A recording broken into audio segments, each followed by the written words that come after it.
People who learn another language often wonder how good their second language is when they reach a certain point, and most people strive for excellence.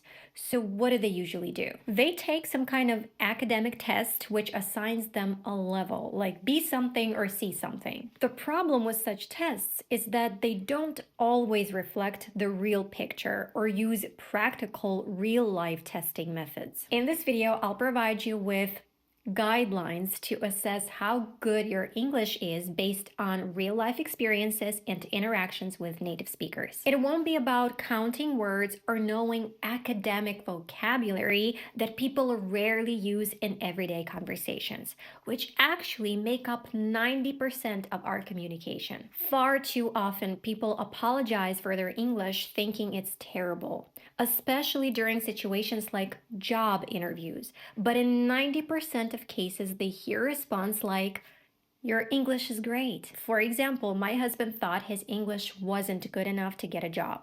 However, when he went for an interview, they told him they thought his English was very good. We hear this all the time from native speakers. If you can express yourself understandably, even with an accent, and if you can understand what they're saying, even if you occasionally need them to repeat or rephrase, they often say your English is excellent. So, I've identified 5 key aspects that can help you realize that your English is so much better than you think. These can put your mind at ease and motivate you to keep learning and improving, especially if you've been feeling discouraged or stuck. And the first one is catching yourself understanding English by ear and without subtitles. Okay, so catching yourself understanding English without subtitles is a big deal.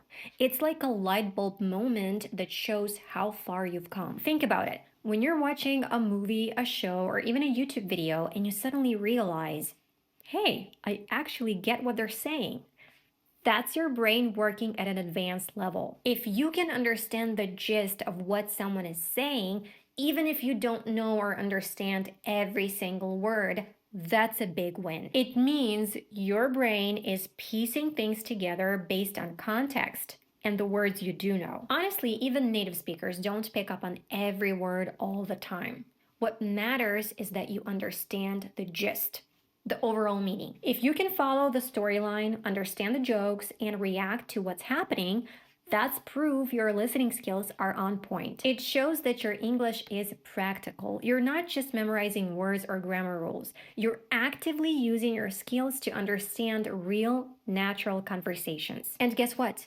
That's exactly what makes your English excellent. It's not about perfection. It's about connecting with the language in real situations. So if you catch yourself watching a show without subtitles and actually enjoying it, your English is way better than you might have thought. The next one is catching yourself using idiomatic expressions and phrases in your speech. All right, so when you catch yourself using idiomatic expressions and phrases in your speech, that's a huge sign that your English is on another level. Idioms aren't just regular vocabulary. They're those quirky little phrases like break the ice or spill the beans that don't mean exactly what the words say. Native speakers use them all the time, so when you're throwing them into your own conversations, it shows that you're really getting the hang of how English works. Using idioms makes your speech sound more natural and fluent because that's how real conversations flow. It's one thing to say, "I was nervous,"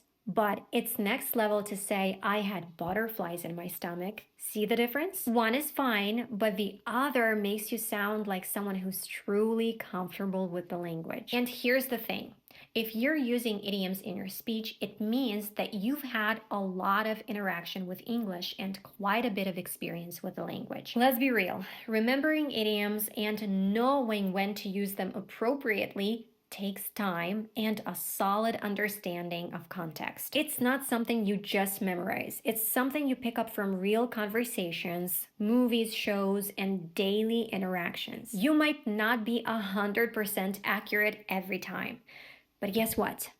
Neither are native speakers. People mix up idioms. tweak them, or use them creatively all the time. The fact that you're even using idioms in your speech means that your English is way better than you might think. On to the next one.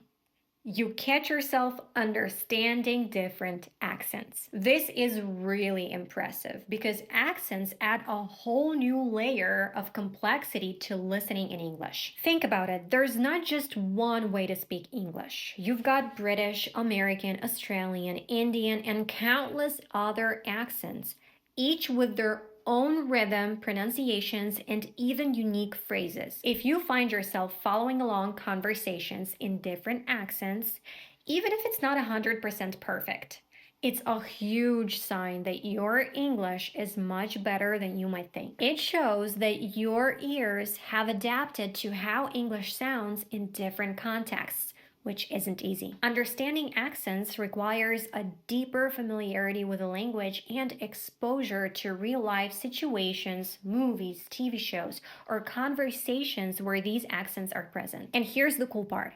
If you can grasp the overall meaning of what someone is saying, even when their accent is new or challenging to you, that's an advanced skill. It's not just about knowing vocabulary and grammar anymore. It's about being able to process the language naturally in all its variations. Let's be honest, even native speakers sometimes struggle with unfamiliar accents.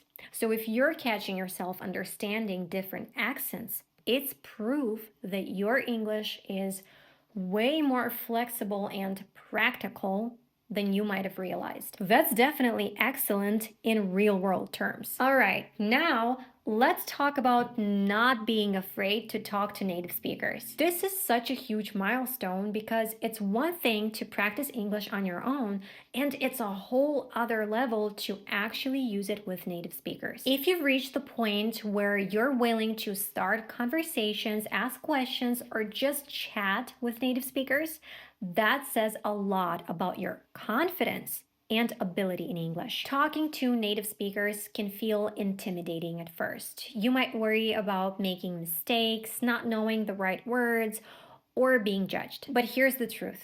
If you're doing it anyway, that shows that you've pushed past those fears and decided that communicating is more important than being perfect. And guess what?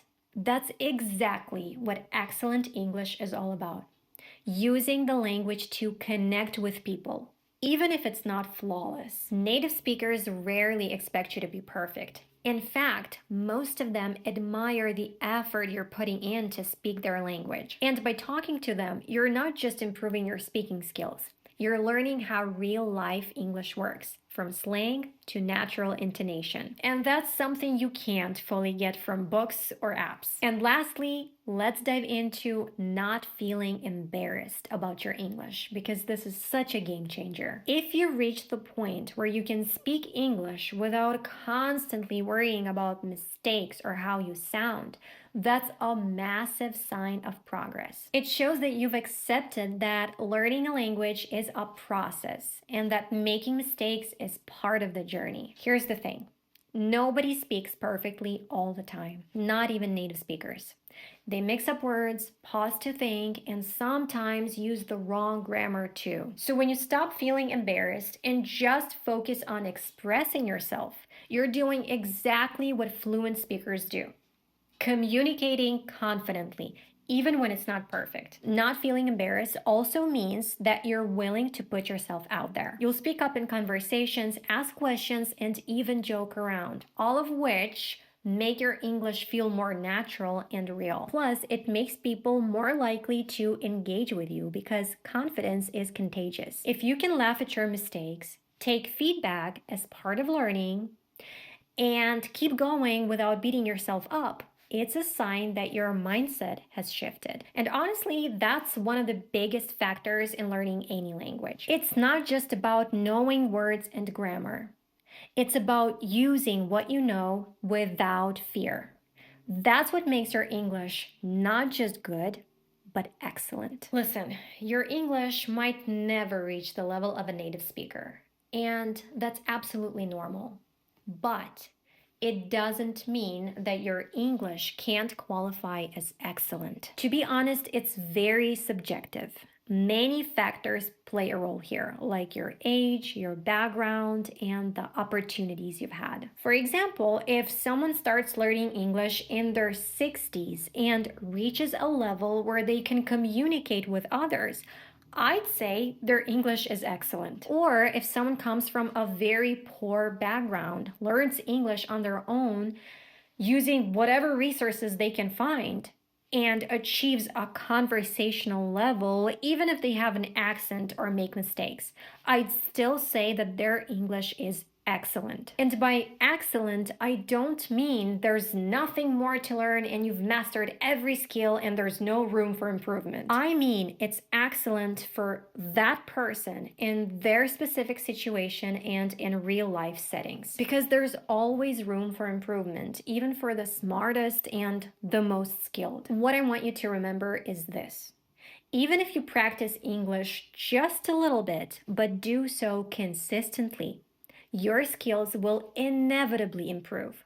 So be patient and keep going. Well, thank you guys for watching this video. If you've watched it till the end, that's excellent. I really hope you enjoyed it, and I really hope you found it useful, and I really hope that it motivated you to keep going and keep learning if you felt stuck. Don't forget to subscribe if you haven't yet, hit that like button, and I'll see you in the next one.